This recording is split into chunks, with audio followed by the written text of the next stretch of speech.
Hello! In this tutorial, I'll show you how to cancel an order on Shein.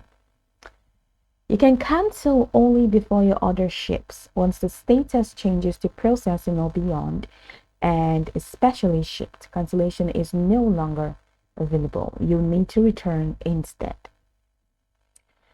So, the first step that you like to take to get this done is to open the Shein app and tap on the Me icon, which is at the bottom right. Then select My Orders. Select View All, and it's going to take you here where you have all your orders selected. I don't have any orders, so there's nothing to show. If you have orders, you're going to find them here. Now locate the order that is still in processing or unpaid status.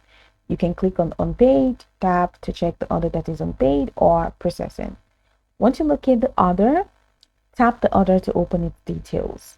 Then tap the Cancel Order button. If it's missing or grayed out, that means it's too late to cancel. A confirmation, once you do that, a confirmation pop-up appears, so go ahead and tap Yes or Confirm. Then select a cancellation reason. It's optional but often required. Then tap Submit to finalize. Choose your reason. Could be ordered by mistake, then hit Submit just a couple of taps away.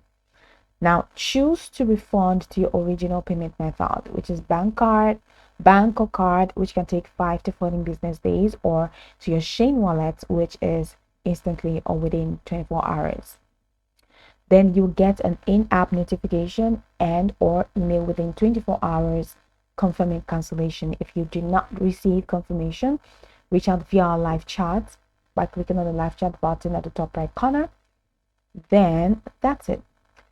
Now for Shein wallet, it's usually credited within 24 hours, but for original payment method, expect 5 to 14 business days depending on your bank's process. Some users actually report 3 to 5 days for card refunds.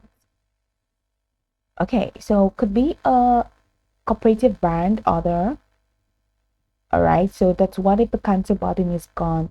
It could be a cooperative brand order. Now these can be cancelled via app once placed, or it may have already been shipped, so just go ahead and check status to ensure that it's not been shipped. And if you're certain it hasn't shipped, try the live chat support within the app for extra help. So go over the tutorial from the top to the bottom to get acquainted with the steps, and once you're done, you'll be good to go. I hope that this tutorial marvelously helped you search.